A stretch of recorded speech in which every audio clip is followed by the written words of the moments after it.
சென்னை பட்டினப்பாக்கத்தில் உள்ள விஜயின் இல்லத்தில் இந்த சந்திப்பு நடந்ததாக தெரிவிக்கப்பட்டிருக்கிறது. காங்கிரஸ் மூத்த தலைவர் ராகுலின் வியூக வகுப்பாளர் பிரவீன் சக்கரவர்த்தி தாவேக தலைவர் விஜயை சந்தித்திருக்கிறார். அவரது இல்லத்தில் சந்தித்திருக்கிறார். விவரங்களோடு இணைகிறார் எமது செய்தியாளர் ஜெரி. வணக்கம். மேலும் அவர் வணக்கம். சென்னையில் தமிழக வெற்றிக் கழக தலைவர் விஜயுடன் காங்கிரஸ் மூத்த தலைவர் ராகுல் காந்தியுடைய வியூக வகுப்பாளர்கள் ஒருவரான பிரவீன் சக்கரவர்த்தி சந்தித்து உரையாட இருக்கிறார். சென்னை பட்டினப்பாக்கத்தில் உள்ள விஜயில் தற்போது சந்திப்பு நடைபெற்று வருகிறது. காங்கிரஸ் கூறப்படுகிறது. அதாவது தமிழக வெற்றி கழகத்தினுடைய கரூர் பிரச்சாரத்தின் போது 41 பேர் உயிரிழந்தனர். அப்பொழுது கூட பிரவீன் சக்கரவர்த்தியின் மூலமாகத்தான் ராகுல் காந்தி விஜயிடம் பேசினார் என்றும் காங்கிரஸ் வட்டாரங்கள் தெரிவிக்கின்றனர். அதே போல இந்த சந்திப்பிற்கு முன்னதாகவே காங்கிரஸ் தலைவர்கள் தமிழக வெற்றி கழக நிர்வாகிகளையும் சந்தித்திருக்கிறார்கள். அதாவது 2 வாரங்களுக்கு முன்பு ஈரோட்டில் நடந்த திருமணத்துல நாடாளுமன்ற ஜோதிமணி பொதுச் செயலாளர் அருண்ராஜும் சந்தித்து பேசினர்.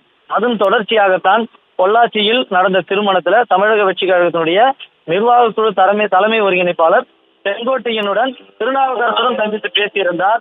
ஆனால் அதன் பிறகு புகைப்படங்கள் வெளியான பிறகு 10 நிமிஷமாக சந்திப்புதான், திருமணத்தில் சந்தித்துக் கொண்டோம், பேசினோம் என்றெல்லாம் குறிப்பிட்டிருந்தார்கள்.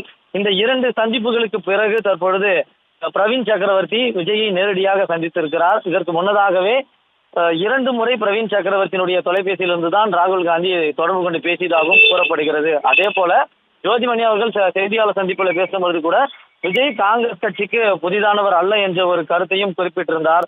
அதன் தொடர்ச்சியாகத்தான் இந்த சந்திப்பு நடைபெற்றிருக்கிறது. அதே போல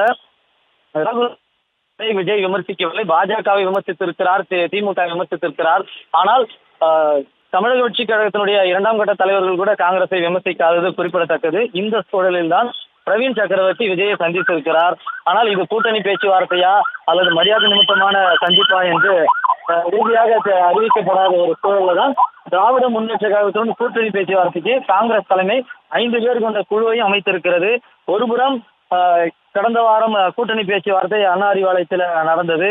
அதன் தொடர்ச்சியாக இந்த சந்திப்பு இங்க விஜயுடன் காங்கிரசினுடைய பிரவீன் சக்கரவர்த்தி சந்தித்திருக்கிறார். அதே போல பிரவீன் சக்கரவர்த்திக்கு நியமன எம்பி பதவி கொடுக்க போவதாகவும் காங்கிரஸ் வட்டாரங்கள் தெரிவித்திருந்தனர். இந்த சூழலில் தான் இந்த சந்திப்பு நடைபெற்று வருகிறது. அரசியல் வட்டாரங்கள்ல ஒரு மிகப்பெரிய ஒரு கேள்வியும் எழுந்திருக்கிறது. காரணம், ஒருபுறம் மறுபுறம் விஜயுடனான இந்த நேரடி சந்திப்புகள் மற்றும் 2ஆம் கட்ட தலைவர்கள் காங்கிரஸ் தலைவர்களை இந்த சந்திப்பு அரசியல் வட்டாரங்கள் அதிர்வலையைத்தான் ஏற்படுத்தியிருக்கிறது.